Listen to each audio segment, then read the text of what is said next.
So welcome everybody to this evening's discussion organised by Talking About Socialism from a Marxist point of view.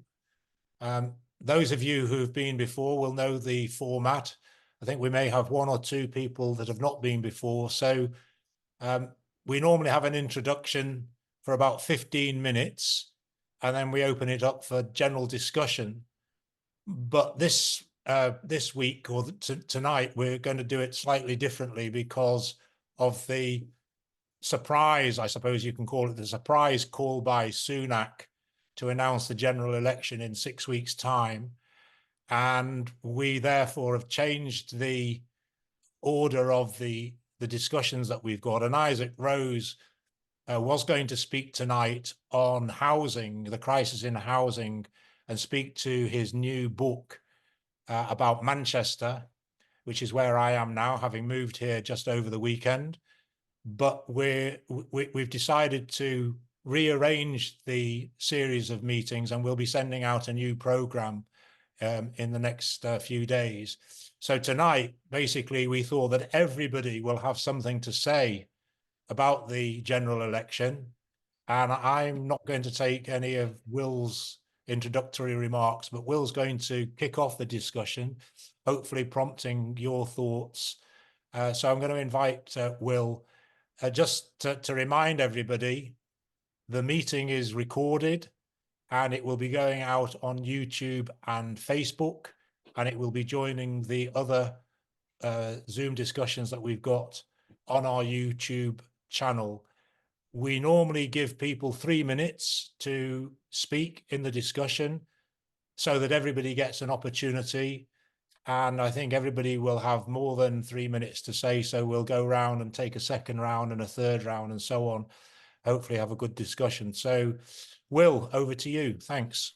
Okay, thanks very much. I'm going to keep this brief. It won't be the usual 15 minutes as Nick said for the introduction.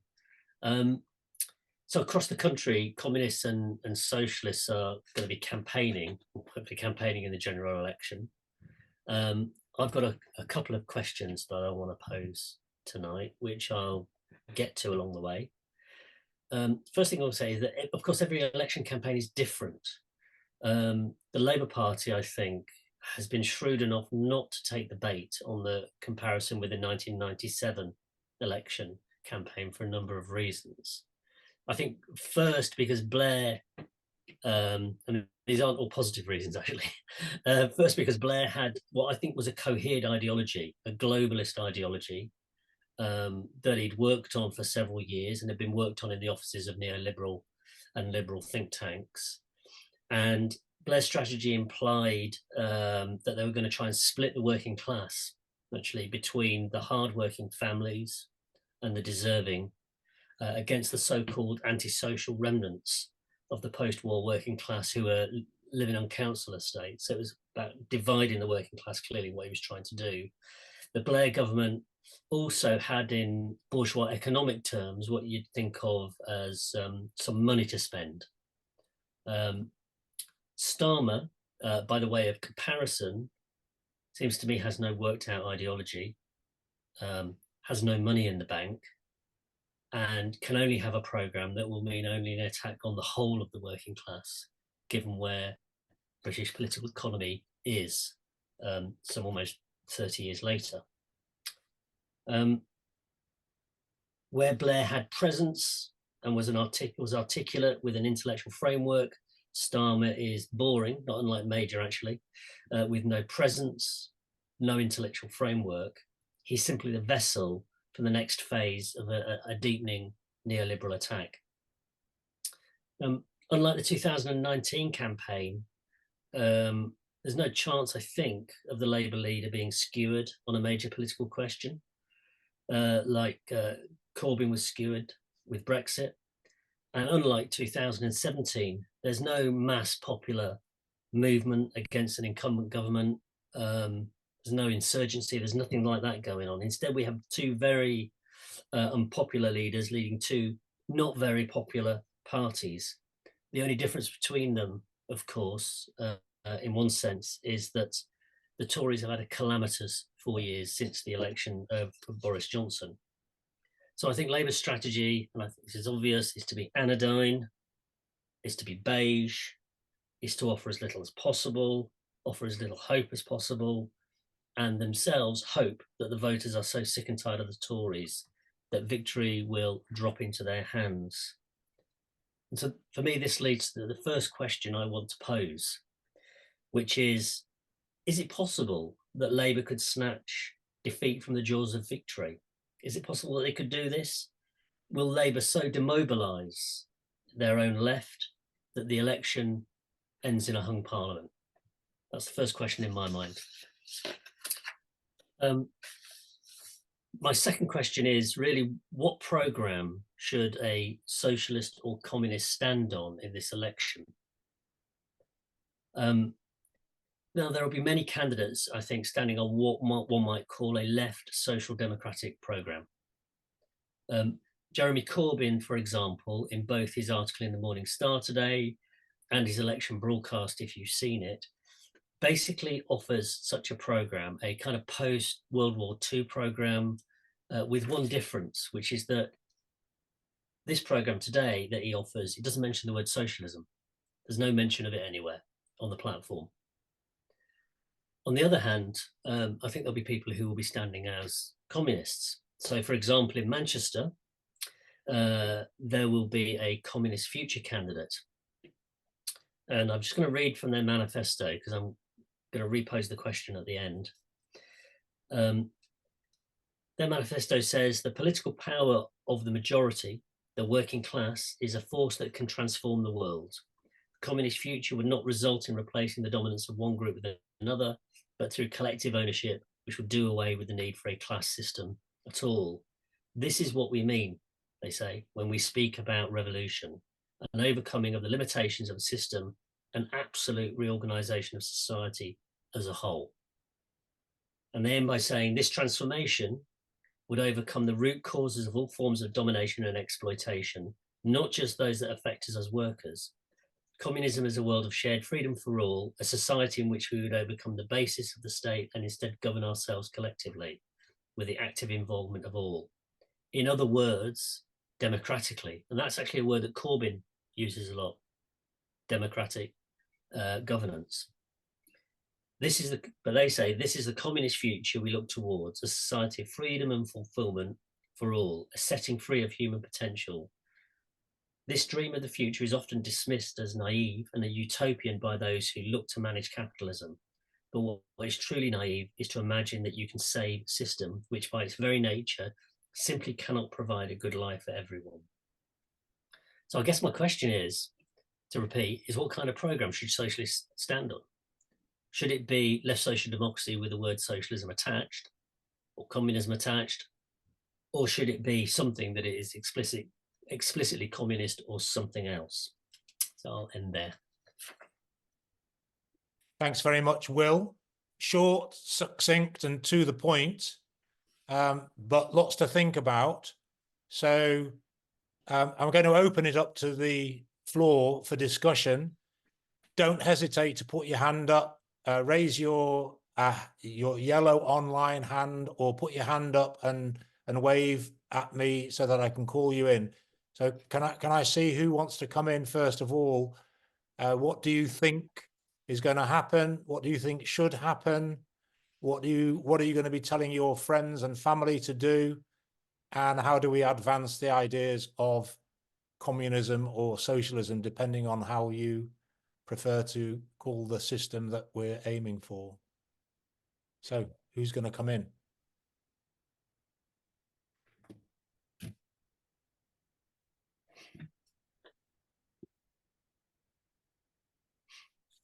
I'm just going to say that I can't believe that people out. Is that Minnie?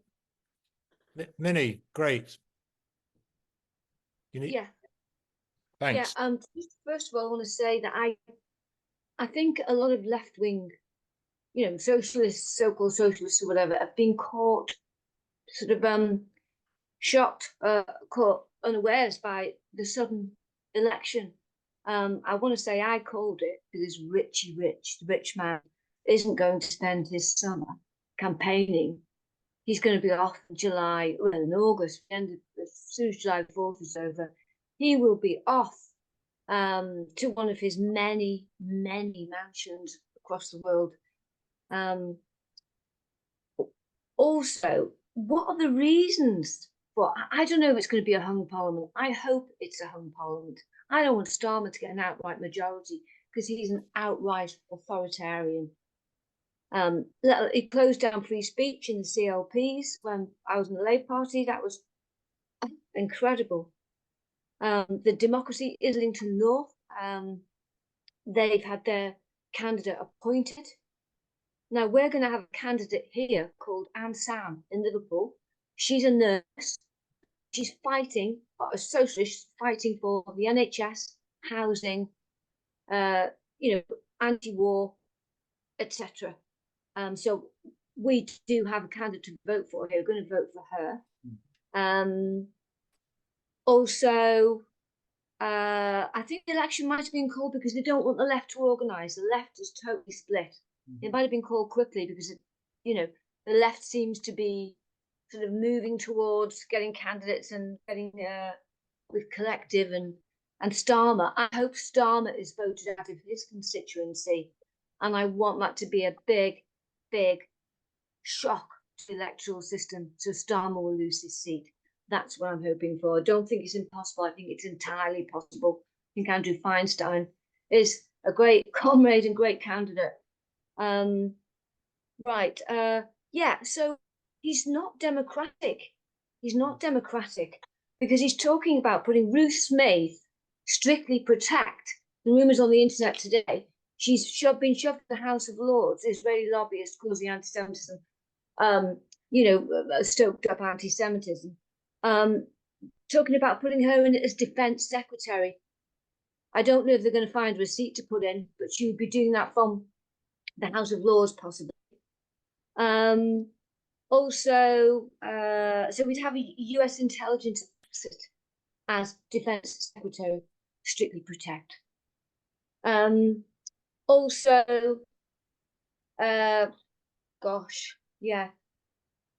said the worst thing. I read an article by Jack Conrad this afternoon. He said that it was quite a complicated article, but about the elections and the Bolsheviks standing in elections. And Lenin said the most dangerous thing to us is opportunists. Well, they're all opportunists, aren't they? For example, Sunak is an opportunist too. They banned TikTok from ministers or from government phones or government appliances, tech.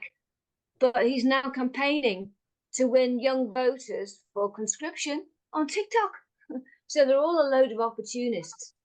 I liked what Phil read out, The Communist Future. Again, I think that's a great name and it shows the direction. I think socialists need to get together really and organise, and we all need to be in a big party. Power to recall, organised, etc., etc. Minnie, I'm going to have to stop you there. You'll be able to come back in. That's great. Thanks. Yeah. So, Chris Mace. Yeah, hi. Good evening, everybody. I live on the Isle of Wight, me and my wife, and it's been dominated in politics by the Conservatives. An MP called Bob Seeley. You probably haven't seen him on the news or whatever. He's always talking about Ukraine. I think he's on the Defence Select Committee, but he's more interested in that than he is about this island of ours where we are. Now the thing is, we used to be in the Labour Party, but we left because we're socialists and we couldn't stomach it anymore. So we got out, and Starmer, he's he's just dreadful. I don't want to start swearing or anything. So, but what Will was saying, and Mini, you know, all perfectly correct. You know, it'd be great if the whole country could vote either for socialist parties or even the Communist Party, but obviously it's probably not going to happen. You know, looking at the status of the political status quo in the country. But I'm just waiting for the Labour people to come to my door here and the Conservatives, and I'm going to tell them. I'm just going to say to them that you're complicit in genocide. You know, I've got no time. We've got no time for the Labour Party or the Conservatives. Like,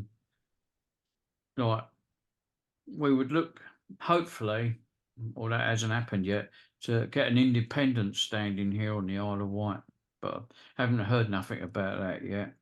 And the closest we could get, because, well, there isn't a Communist Party to vote for here, the closest we could get to anything sort of near enough socialist would be the Greens. So that's a sort of where we're going. So it's all it's going to be a long road to the 4th of July. So but as you say, we've all got to work together and stick together and try and, you know, be good socialists or communists, whatever you want to say. Okay, I'll leave it at that. Thanks. Thanks, Chris. Thanks very much. Soraya. Thanks. I think that the reason why Sunak called the elections now is because they didn't want to wait any longer. It's not going to get any better. And so I think that's my thoughts on why it was called now. I wonder what impact Gaza and the Labour Party's position on Gaza will have on the vote for Labour. I think there's a considerable constituency who are angry at Labour's, the Labour Party's leadership position on Gaza being disgraceful, really. There's an interesting, my local branch of, well, it's not anymore actually because I've moved, but what was my local branch of Unite is having a bit of a discussion on WhatsApp about do you need another party? Isn't Labour the party for working people built by the trade unions and so on? And I think this all ties in with the elections because in my view, as other comrades have already said, Starmer does not have the interests of the working class in his mind. He's got his own interests, and he's not, people will have read, basically they're not even making any promises about improving things for us. So do we need a new party? And some of the arguments have been, well, you know, what you're talking about, when there've been initiatives, they haven't succeeded. But I don't think that the Labour Party is or ever has been a party that wanted to change society. I think it wanted to reform capitalism, make improvements, but never get rid of a system which actually, by its very nature, means we all have to pay the price. We are at the mercy of this system, and it doesn't care about anything other than making profit. And so when it comes to cutting people's jobs, when it means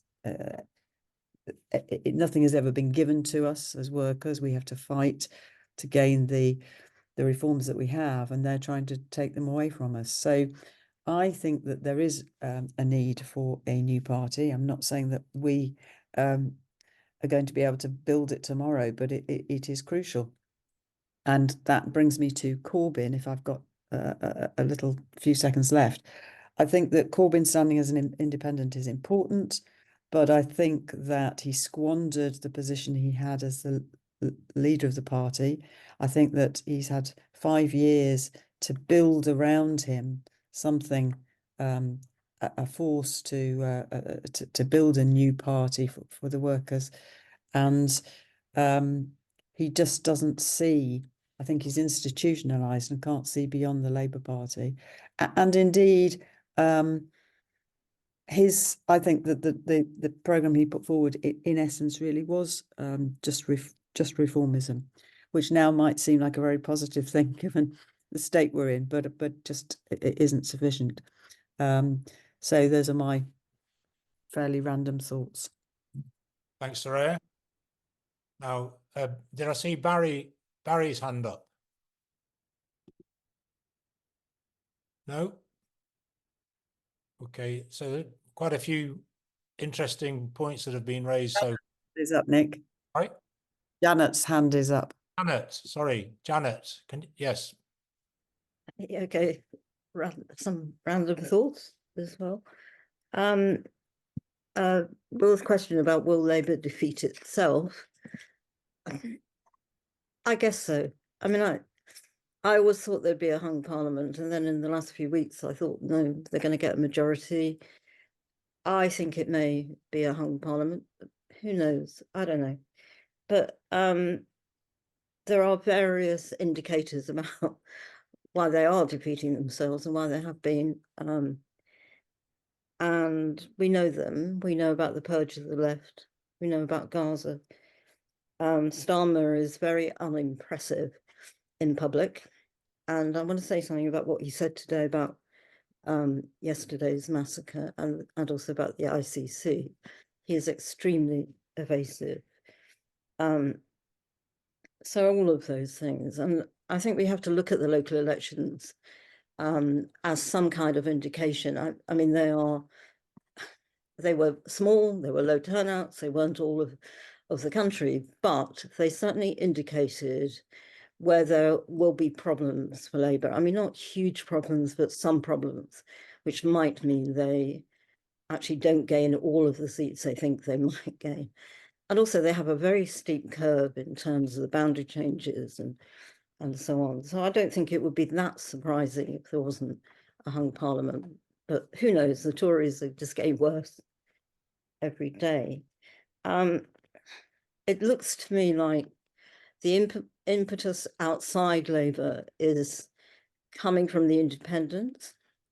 They're coalescing, you know, there are various groups coalescing and pushing them, and certain independents who I think we would all support, actually, and there are others who I'm not so sure about. But there is very little, when people are talking about where can we go if we can't vote Labour, and we don't want to vote Green, they're talking about independents. They never really mention other parties. And whether that's a good or a bad thing, I don't know. They don't, unless they're members of Tusker, unless they're standing, unless they're in the Workers' Party, it's always about independence. And I think that could be positive in terms of some of the outcomes for some Labour MPs, but it's clearly not sustainable after the election.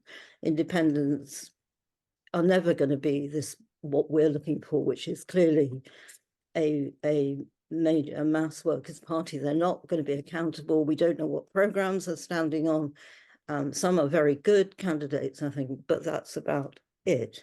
But just going back to Starmer, he was asked about the massacre yesterday. He was asked about his response to the ICC and whether, if there's an arrest out for Netanyahu, would he implement his, I think, you know, if you look at, I think it was on Twitter, I don't know who it was, ITV or Channel 4, whatever, he was being interviewed. It was a very worked out position. It was totally evasive. It was talking about, of course, we support international law, blah, blah, blah, blah. But he managed, I mean, he's not stupid. I mean, maybe hateful, but he's not stupid. He managed to say to part of the audience, which has been very, very angry with him about Gaza, he didn't manage it to me or to any of you probably, but I think he managed to say to some people, you know, we've understood, they shouldn't have gone into, I mean, it was kind of more nuanced than he's been before. But he also managed to say, we are not we are still on Israel's side. And whether he can continue that over the next 4 weeks for these very difficult issues, I don't know, because it could fall apart, I think. I think Gaza will have actually a major effect, hopefully, for all kinds of reasons, on the vote. It may get rid of streeting. I don't know who said that. I think it was Minnie, that Starmer could lose. I don't think for a minute he could lose. He's not going to lose. And unfortunately, and on Corbyn, it seems to me even if he wins, his importance is actually minimal post the election. I can't see how it could be anything else. And I want him to win, but that's purely personal, because he's decent and they put up some shit to stand against him. I think it's of no importance. It's important now for morale, but that's it. Thanks very much, Janet. Very interesting points. Did I see Barry's hand go up? It's gone down again. Kate's got her hand up. Kate. Nick, Barry's putting his hand up on the screen. Ah, sorry, that's why I'm not seeing it. Barry, fire away.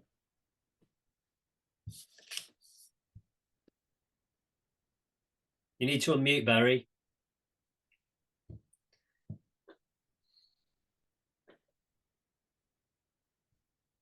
Can you hear me now? Yes, thanks. Thanks, Barry. Yeah. Okay.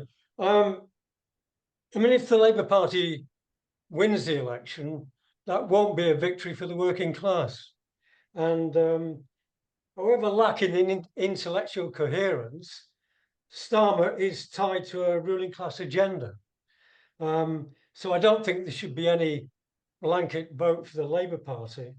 And I don't think we should restrict ourselves to the old dogmatic left Labour emphasis on anti-Tory propaganda.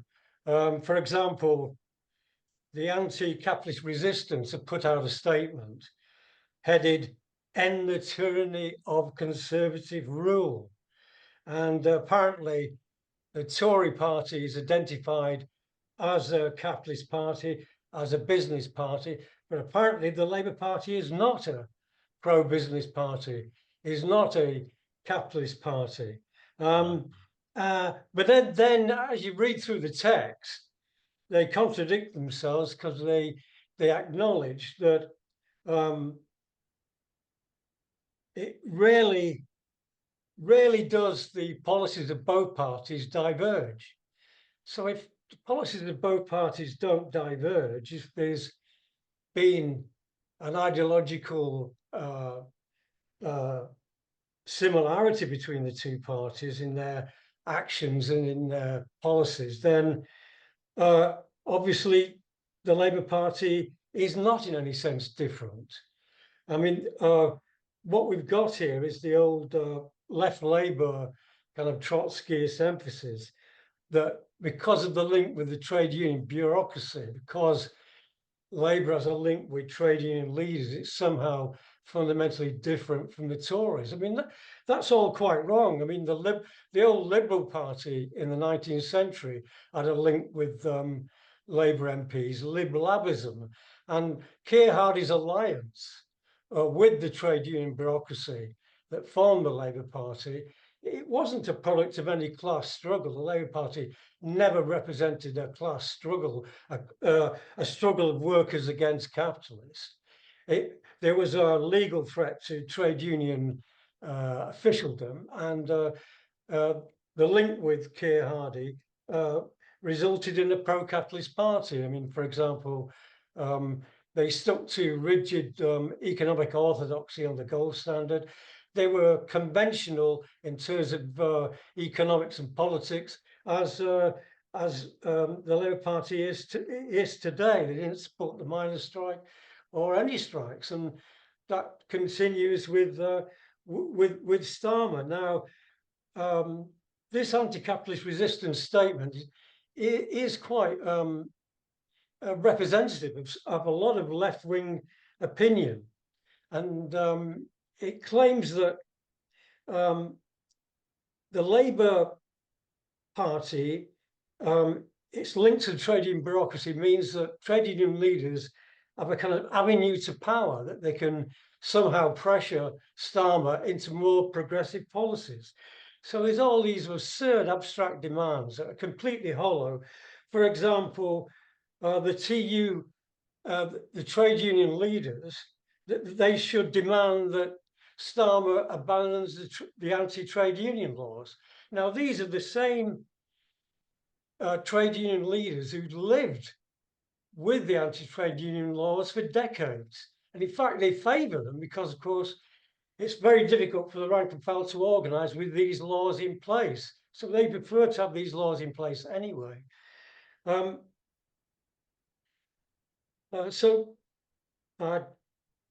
think if there's no choice, then I suppose we could vote for anti-war candidates or anti-Starmer candidates, but that is very few of the Labour MPs, tiny number. And I suppose people would be looking desperately for alternatives to Labour, perhaps voting for the Greens and so on. But that's the situation we're in, and we've largely got ourselves to blame as well. Why isn't there a Marxist party standing? It's a pity that the comrades from the communist campaign in Manchester are not present at the meeting. Otherwise, we perhaps could have heard some more detail. But the outlook is not so, in electoral terms, the outlook looks pretty bleak. But hopefully, I think people are trying to carve out some alternative, but we're in very early stages of doing that. Thanks very much, Barry. I think Kate had her hand up. So, Kate.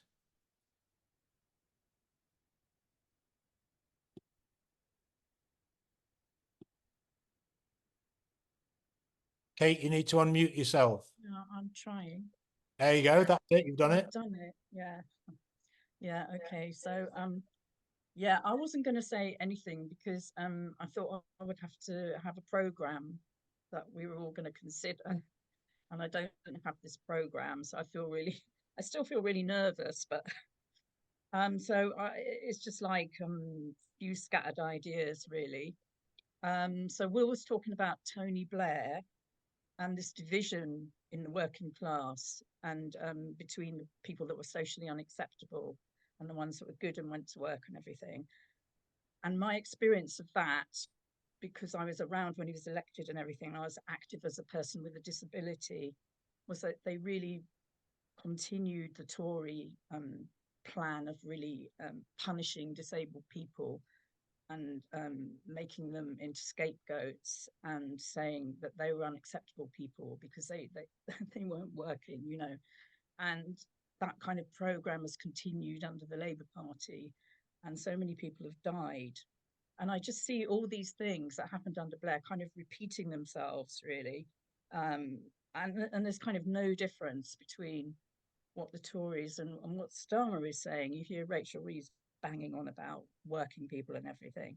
And I think maybe they think this goes down well, the Labour Party, with people. But I heard an interview with a woman a while ago, working class woman somewhere, saying that she really didn't like the Tories because of the way that they were going to make it even more difficult for disabled people to survive, you know, by forcing this whole thing of forcing people into work. So I thought that was interesting because that's not really a view that you see plugged. And then just thinking about, you know, what Labour are offering people, it's kind of nothing, isn't it? They keep saying, you know, we're not going to spend any money on you. We're just going to keep the purse strings tight. You know, there's going to be wage restraint, basically. They've invited someone into the party who's extremely right wing, and it seems like and the message is they won't stop at anything because they want to appeal to everybody. But you know, it's appealing to people on the lowest from the lowest common denominator. And I think what Corbyn did when Corbyn was rising up was he inspired people because he spoke truth to power, and he did have a background of that, of anti-war, of supporting the Palestinians. he did very well at that point. And of course, now his whole reputation has been smeared. So I don't know how many more minutes I've got. So I'm just talking off the top of my head. How much more time have I got? A minute, Kate. A minute. Yeah, okay. So just about the Greens, because I was very interested in the last discussion you had about the Greens. So people where I live are considering voting for the Greens because we don't have an independent, and we have Rosie Duffield for Labour, who joined the Zionists to bring down Corbyn, and she's an absolute disgrace. My worry about the Greens is that I understood they introduced this policy of the IHRA, which says that if you support Israel, you're anti-Semitic. A lot of people don't know about this, but I think this was brought in by Caroline Lucas and incorporated in the Greens constitution. And it's really shocking. And also listening to a Green candidate today that a friend of mine was interviewing, I mean, basically, they don't really talk about getting rid of privatization, about renationalizing anything. They have a kind of a lot of goodwill and concern about people's welfare, but it doesn't go that far, really. How many more minutes have I got? Is that it? I think I'm going to stop you there and you can come back in later. Yeah. Okay. Okay. Thanks very much. So I can't see anybody else's hand up at the moment. So I'm going to take a couple of minutes myself, if I may, just reset. I'll time you, Nick. Don't worry. Oh, thanks, Will. So I agreed with a lot of what Barry was saying. And just going back to Minnie's point, unfortunately, I don't think that the left played any part whatsoever in Sunak's thinking, because the left, by that I mean the socialist, the Marxist, the communist left, is pretty irrelevant still in Britain. And we don't really have an influence. We're not really considered to be a threat. And that's, I think, the main problem. We can be disregarded by the Tories, we can be disregarded by Labour. And I think that the main task that we've got is to try to link up with other people who share our ideas. And at the moment, the left is atomized, it's fragmented, it's split, and everybody's trying to build their own thing. Whereas what we're trying to do in talking about socialism is bring people who share the same goal, and that is the overthrow of capitalism, bring people who want that together, because what is clearly lacking is a party that presents that, if you like, ultimate goal. I think we need more than simply the maximum program, the strategic objective. And I think that that's perhaps something that we need to discuss with the comrades from Communist Future, because at the moment what we've got there is an idea of a new society, which is sorely lacking in the Labour Party and in social democratic rhetoric. I mean, including Jeremy Corbyn and others like him. They really stand for a more liberal capitalism. But we also need to develop a program that goes with that idea of a new society that can win people to it. So the extension of democracy, but essentially taking over power on behalf of the working class, or the working class taking power through a party to implement policies that benefit the working class. And that means challenging and defeating the power of capitalism and the profit system. I think Will said it in the opening remarks. Every ill that we've got is down to the profit system, and nobody stands against the profit system. Just on Starmer, he wants the Labour Party to replace the Tories as being the main party of capitalism. In my opinion, that's what he's about. And when Labour, or if Labour comes to power, as I think it will, we will see an acceleration of that, epitomised in a sense by what Streeting is planning for the National Health Service. And therefore that means struggle. And we and others like us have to engage in argument to win people to our ideas. Thank you. John, over to you, and then Nick can take over again. You need to be off mute, John. Hello all. What Kate was just saying, actually, I just thought maybe needs a bit of clarifying, because the Green Party, the IHRA, if you actually go into the Campaign Against Semitism website, you'll see that at the moment the Green Party have two different. They've accepted both. They've accepted the watered down one, or what's called the watered down one. The Israel, I think it's called something. But they've also put the also the IHRA in. So at the moment, and the Campaign Against Semitism is very critical of them for that, for actually having both. And that was agreed at one of their conferences. And I also know somebody in the Green Party who said that, who's actually questioning that, because that's what I saw, that's what's on there. That seems to be, the truth. So I think we should give them, they've obviously got two different wings in the Green Party in order to actually have those two different, adoptions. And so I think, I think we should clarify that a bit. Myself, in our area, we're looking to replace Caroline Lucas as a Green Green candidate. Sean Berry. Though Labour, I think Labour's on about 35%. Sean Berry's maybe on about 40% odd, whatever.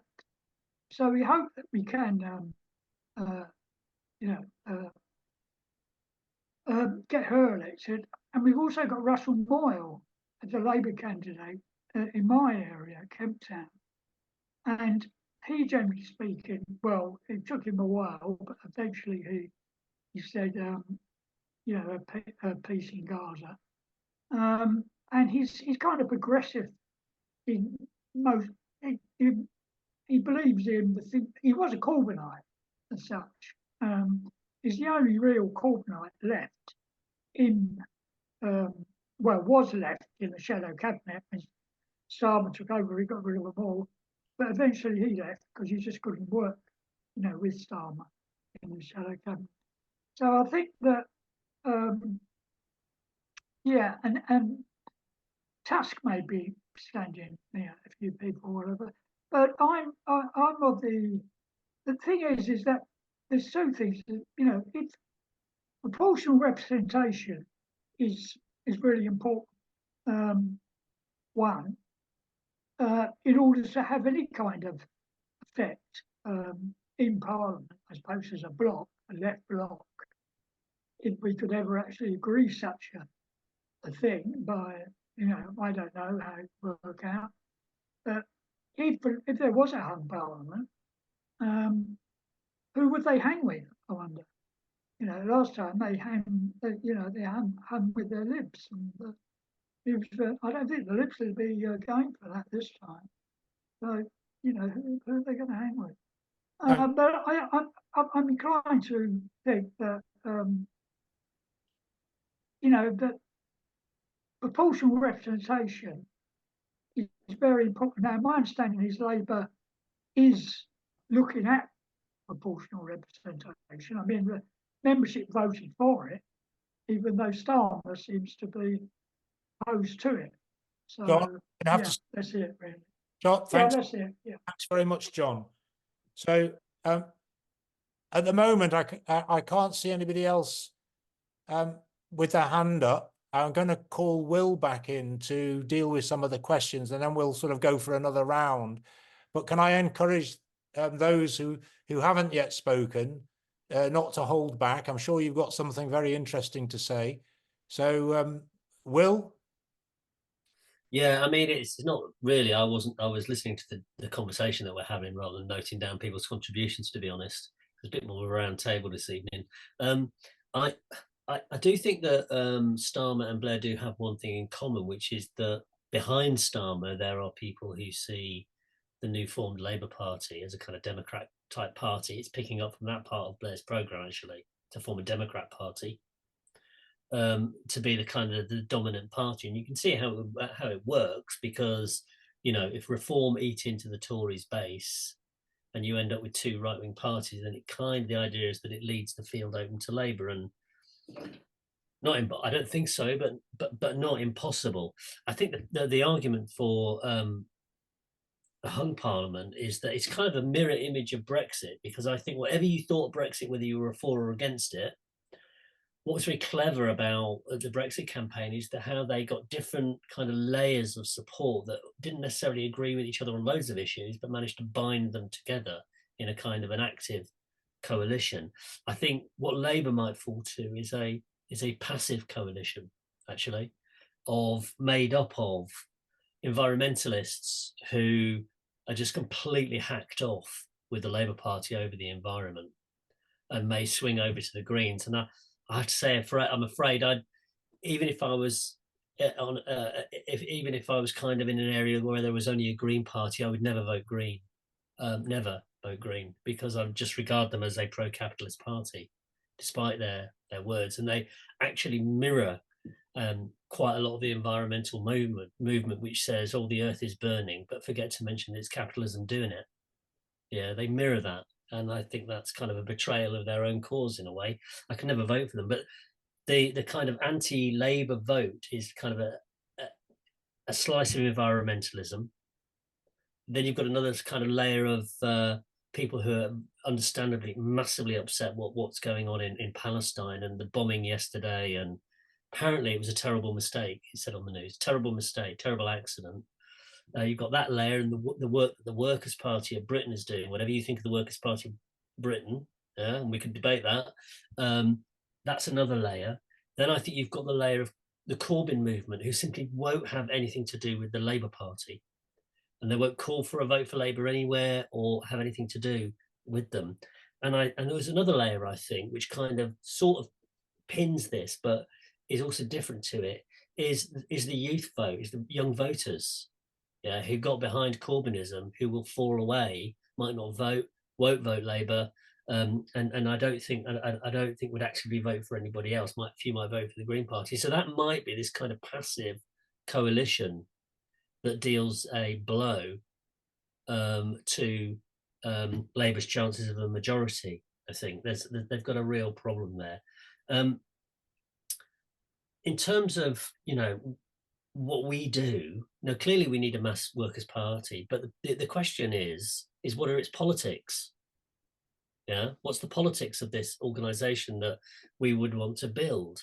And I think, unfortunately, over the last period, we've had too many kind of people trying to rehash left social democracy or Corbynism, and not being explicit that we need a fundamental transformation in society. Now, this isn't necessarily an argument for communist futures in Manchester, because you could call this socialist futures. You know, you could call it a whole lot of different things.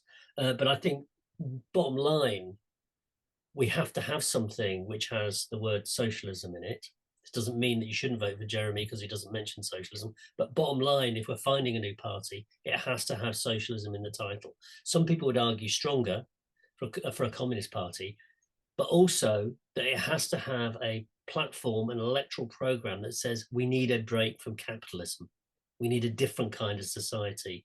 And the discussion about how we get there is going to be live, because if we do get to a hung parliament, then what the left, the socialist and Marxist left, does in this country next is absolutely crucial, because people will want to fight back. And I know for one that they're not all going to join the SWP or the Socialist Party or whatever. They will want to join a mass movement that is democratic, party-type formation that is opposed to both parties who only offer austerity. Thanks very much, Phil. Thank you very much. Chris, you've got your hand up again, so we're sort of embarking on a second round. Yeah. I took note of what you said, Nick, about, you know, the Communist Party. You know, we've got to try and get it going again in this country. I mean, well, I'm a socialist. I would call myself a communist because every day I buy the Morning Star. You know, I support the Morning Star. It's not a mass circulation paper like the other ones, you know, like all the capitalist newspapers. But, you know, I mean, but even the Morning Star, you know, it's just giving the news. It's not promoting, you know, what it should really be doing is communism. And I find that quite frustrating to say that, you know. But, you know, I was in the Labour Party and I thought that was going to get working class people somewhere, but we've ended up with this right rotten apple, Starmer and Streeting and all the rest of them, and they're all chasing the money. They're all friends of Israel, you know, and it's just a mess, you know. And as you said, Nick, we've got to really get something going in this country. We need to get either a communist party or a far left party, you know, to represent ordinary people in this country, because with Labour, you know, they're going to be the same as the Tories. They're going to promote big business, the monarchy, you know, all that sort of stuff. They're going to keep sending arms out to Israel. You know, I just find the whole thing sickening. We really have got to do something in this country, you know, and hopefully this is the start. I mean, maybe we ain't going to do much at this next election, but if we look, say, to the election after that, and the Communist Party could be a really strong force. But we've got to start working now, you know. Okay, thanks. Thanks very much. That's Chris. That's some really good points there. Because if you don't start, you never get there. That's one thing for certain. Yeah. Can I see who else wants to come back in on any of the points, or raising new points, or just asking a question?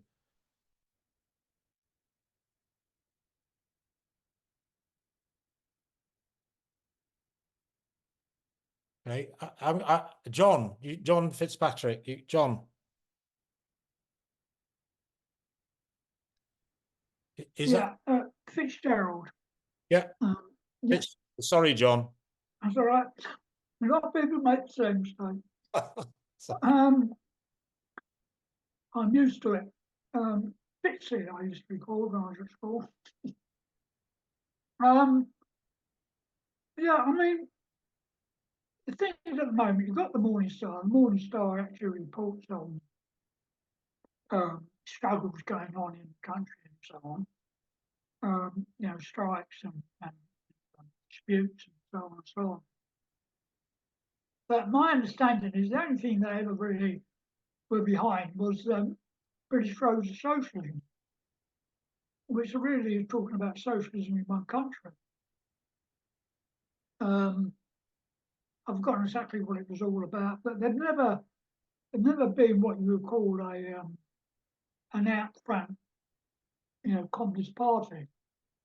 I mean, I think there was around 60,000 people in it at one point, the actual party, Communist Party, in this country, which has never been a really, you know, a big amount. So if we're to have a program of a real comms party, you know, have the nitty-gritty of it all, yeah, the most important thing is it's democratic, and I would say Republican. Also, you know, that we need a socialist republic. Yeah, I'm a bit tired now, so I'm not going to. Yeah. Oh, one thing.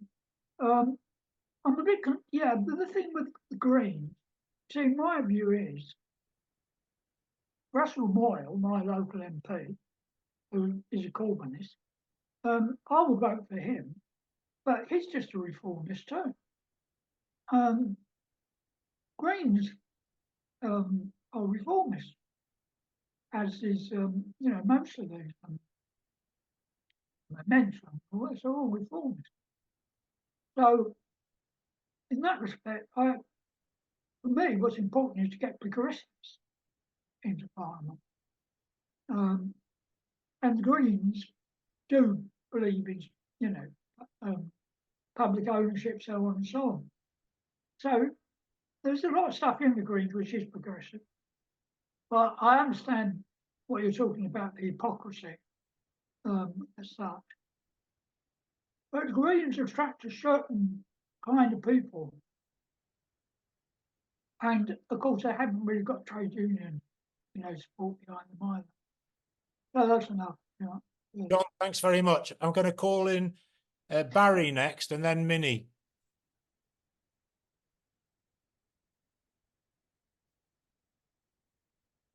Just a few points. We can't vote for the Greens because they're pro-capitalist. So I think we can't vote for most parties and groups because they're pro-capitalist or they're a rehash of social democracy. I don't see why there should be particular hostility to the Greens. There should be a general hostility to pro-capitalist parties. We're never going to reach formulating an alternative party, offering an alternative society, if we, have our hostilities to one pro-capitalist party rather than to all of them. I think this point about none of these parties stand for an alternative society, they're all pro-capitalist in one sense or another, I think causes to emphasise the limitations of electoralism for workers and neglecting the elemental class struggle rather than electioneering. The comrade who spoke about the Morning Star, the problem with the Morning Star and the old CPGB was precisely electioneering and the parliamentary road to socialism, which of course accepts all the institutions of British society and places its emphasis on that, influencing left Labour MPs, influencing trade union leaders, and that's what the CP rapidly became, a ginger group on the Labour Party, and that happened very soon in its history. So we need to think about elemental class struggle and what we can do to advance the material interests of the working class. Thanks, Barry. It's Minnie. Yeah, agree with Barry there, definitely with what most comrades have said. Another reason possibly the election's being called is somebody knows somewhere that we're being taken to war. Cameron, the unelected, Foreign Secretary, has okayed, has okayed with the sale, with the giving of Storm Shadow missiles to Ukraine, he's now okayed that they can use them to target inside Russia. So we're so close to war. And that's what they want to use the working class for. They want us to go to war, and that's for profit. Obviously, that's for profit. But also, I noticed that the Corbyn candidate in Islington, the Labour candidate, is private health. Private health. His mother had has got a string of IVF clinics, and that's what he works for, private health.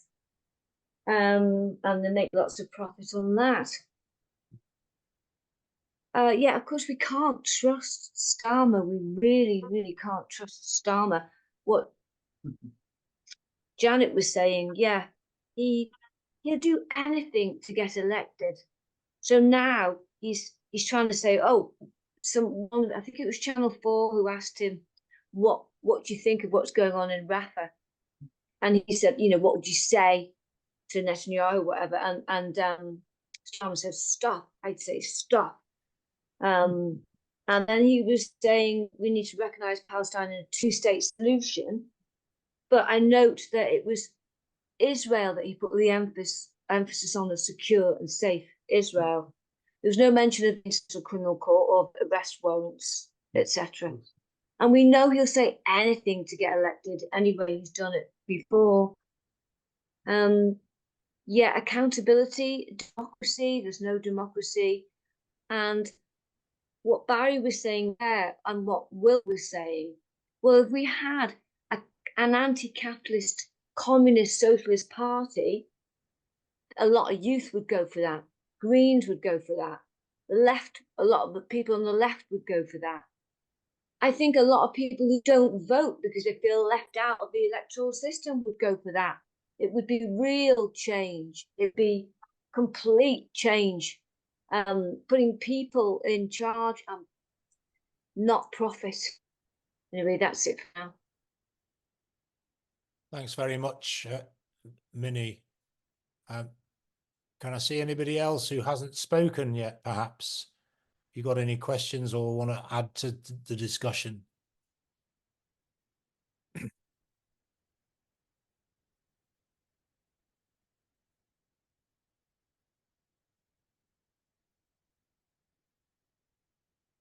I'm going to make a few comments myself what other people think then, because I agree with what Minnie was just saying there in terms of the appeal that a party that was clear about changing this system, ending this system, it could have big support. I'm not suggesting that it would be overnight. I'm not suggesting that it could be done in a trice, but bringing people who share the same objective together and making sure that the party is democratic and has the resources to present its arguments, it would, of course, then engage with people who may be looking to the Greens, who may be looking to Jeremy Corbyn, who may be looking to the Independents, and having an argument with them about why their politics is not enough.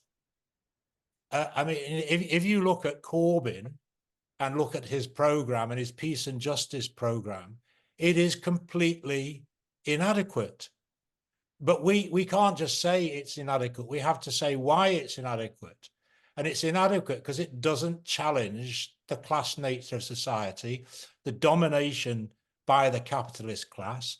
And if you look at the manifestos of 2017 and 2019, whilst they inspired a large number of people to follow Corbyn, if you looked at it in detail, nowhere in those manifestos did it attack capitalism. Nowhere did it attack the profit system. Nowhere did it attack the exploitation of working class people. And it still supported NATO. And it still, therefore, supported the idea of a world dominated by US capitalism or imperialism, even though Corbyn is an anti-war, clearly anti-war. And anybody looking at Corbyn for 5 years, you have to wonder what on earth was he doing? He could have taken 200,000 people and created a new party. It would not have been necessarily the party that I would advocate. It would have been a left Corbynite, left Social Democratic Party. But it would have been a mass group of people that communists could engage with and discuss with and say, great that you're supporting these policies, but we need to go further. And that's the sort of debate that we have to have. What sort of world do we want to live in? And I think we've got the arguments, not this one, but a new one. So how do we get to it? So I'm going to invite Kate now.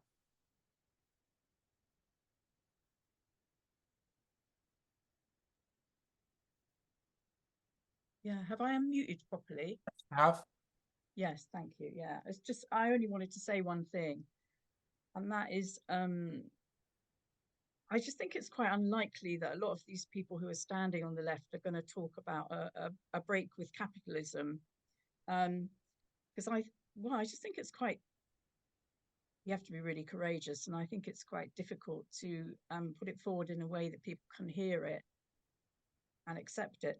But when Socialist Appeal, who are now the RCP, the Revolutionary Communist Group, were active around the strikes, there was a day for the NEU, and there was someone from Socialist Appeal who was a junior doctor, so he wasn't in the NEU, he was in a different, he was in the BMA, but he spoke, and he spoke about workers' control, and actually about the fact that people who work and do socially useful work should actually be in control of their working conditions and the direction of the country. I can't exactly remember what he said, but anyway, he said it in a way that was so natural that, you know, I think anyone could have understood it. Of course, the people that were there were just people on the left anyway, but I thought he was a brilliant speaker, and I really have a lot of respect for him. I think he went on to be arrested as a terrorist on one of the Gaza marches. He was a person of color as well, but I think he got off. But so I just wanted to make that point, really. That's all. And I mean, the RCP people. I'm in the Trades Council that's been set up, and one of those is a young person from Socialist Appeal who's now in that RCP, but they can't stand any candidates apparently because they don't have the finances yet. I might have considered voting for them, you know, because there really isn't anybody for me to vote for besides Rosie Duffield and the Greens, and I'm not very tempted by the Greens. Okay, that's it. Thanks very much, Kate. Some important points there, because in my opinion, the ideas of socialism are so simple and easy to understand that they're easy to put across, and they would find an echo. The problem is that people don't have the confidence, and therefore they're always talking about, you know, winning the middle ground. So they're always tailing that. The politicians on the left are always tailoring their ideas and their arguments to this other people's arguments. They don't stand up on the on socialist arguments, even if they had them. John.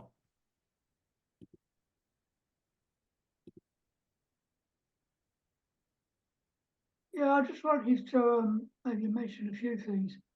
Corbyn was about, you know, the word redistribution of wealth. That was something that he was behind. That was something that actually sounds like you're changing society. And the, you know, the 99% and the 1%, all this. So it's all there as such, but if he'd actually started talking, you know, actually bringing forward a foreign policy about stopping war, so on and so on, actually started looking at the issue of NATO and so on. He, in his view, and I suppose the people who support him, in his view, he would have been, you know, destroyed overnight. So he just kept to this vague idea of socialism and hoped that through the inspiration, you know, he got going, that he could develop. But of course, they were always looking for an Achilles heel. And finally, they found it, anti-Semitism. And that's what really brought him down, as well as other issues. You know, I'm not going to go into them. I mean, not everything was right. Some would say his advisors, you know, he had too many of them, and some of them saying this. And the Brexit issue too, you know, it was key as well. So, but he never, in that whole period, he couldn't actually put into words the idea of a socialist society stroke communist. He couldn't talk about NATO. He couldn't talk about the royal family, actually having a republic. He couldn't do any of those things. Now, somebody brought up earlier about the Workers' Party. If you look at George Galloway's manifesto, he actually says we should leave NATO. He also says there should be a referendum on the royal family, on the crown. So now there's two things in there, but a lot of people on the left would agree with. But of course, the way he's going about it, and so on and so on, the conservative, what you call the conservative left, he's the only one who's actually saying those things. But who, and he's got a big Muslim vote around him as such. He's looking at putting 150 up, I think, at the moment. So it's difficult to say as to how that's going to kind of pan out. He has some kind of, he has left policies like that which are actually questioning the state. He's standing against John McDonnell, candidate John McDonnell, because you say John McDonnell, was because Galloway supports Brexit, or supported Brexit. McDonnell didn't, and blah blah blah. So yeah, I just sort of make those points. Okay. And as far as that's it. Yeah. John? What I'm just going to try and encourage one or two people that have not spoken yet, or if anybody wants to come back on any of the points. So what I'm going to do then, I'm going to ask Will to sum up the discussion or respond to a few of the points, and then we'll call it a day. So Will. Yeah, I mean, there've been a lot of very interesting points made. I mean, it was funny because I don't know whether it was Chris or John who said the Communist Party only got up to 60,000 members. Tell you what, I'd bloody kill for 60,000 members in a Communist Party. I really would. And if we can get there, that would be a great thing. Just on Corbyn, right? I mean, the more you think about the Corbyn, the more, for a lot of people, because it was not an accident that they used the word around his campaign, hope. Yeah. Because Corbyn, people placed a lot of hope in Corbyn. And in the end, because he was in a very elemental sense, a post-war left social democratic politician, he was never ever going to be able to deliver on it. Yeah, I mean, I was chair of a CLP in Barnet for the 4 years in the run-up, and there were hundreds of people got involved in that CLP, but it was just a mishmash of people who are liberals and not socialists, environmentalists and not socialists, some socialists who are environmentalists, but it was a really kind of incoherent movement. And Corbyn was never able to clarify it because he didn't want to break the coalition he was building, but he also didn't want to challenge capital. And I think that, one of the things that lack of clarity did for him in the end, I remember right at the start of the campaign, I was out for dinner with some people I sort of know, and they were complaining that in Corbyn's cabinet, in Corbyn's shadow cabinet, there weren't enough women. Yeah. And I noticed over time there were different ways they were pressing it. Guardian readers, I'll be frank, right? And there were different ways which they tried to undermine Corbyn, and they undermined him finally with the anti-Semitism stuff because he wasn't clear enough in his direction on what he wanted to do. And so whatever we do next, it has to have a clarity of direction around socialism. That's the most important lesson. And I think that the issue about the Workers' Party, and I know we're just discussing it, John, I know we're just thinking it through, yeah. Around the Workers' Party of Britain, I invite anybody to go and read the Workers' Party of Britain's programme on education. And it's for local control of schools. And I think there's a kind of a reason for that. Yeah. Now, I don't believe in local control of schools. I don't believe in religious education being taught at schools or parents having a choice of that. I'm a secularist on that. Yeah. I don't think religion has any place in schools, full stop. But if you read the Workers' Party's educational program, it's quite rightist in my view. It could be, like free schools, so you've got to be careful about who you think the left is. The thing that really puzzles me, Barry, and it does puzzle me, yeah, which is what we think about the trade union movement, because I do think, not qualitative, but I do think there is a quantitative difference between the Green Party and the Labour Party and their left candidates. Yeah. Socialists standing for the Labour Party have built roots with the local trade union movement and asked for their support. Yeah. And I do think that matters. But I don't think that's the whole case. Yeah. So I don't think it's kind of definitive, but I think for me, that does mean you can vote for candidates on the left of the party who think of them as socialists, who've built links with the trade union movements and the working class. I think there is a difference there, actually. And I think that's something we've got to think about. And for me, that points to the period in which we're living, which is for sure the Labour Party that people thought existed is dying. Yeah. And the idea is to replace it with the Democrat Party that they have in the United States, very similar to that. And we, unfortunately, are having to live through that process. And that process of them dying and something else being born is what we're struggling with here. And we have to focus our minds on making the next thing that is born for the socialist and communist left from this is democratic, has a socialist program, and can really explain to working people because it is, I think Nick's right, these are they're not complex ideas about how a socialist society is better, fundamentally transformative and better than a capitalist society. And whatever happens in the election, we're going to have to do that anyway. Yeah, because one thing is sure, we know we ain't going to win it.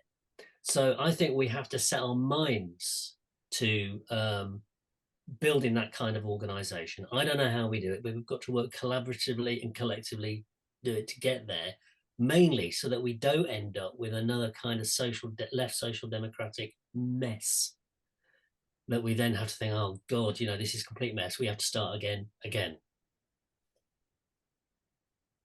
Thanks very much, Will, and thanks to everybody for attending.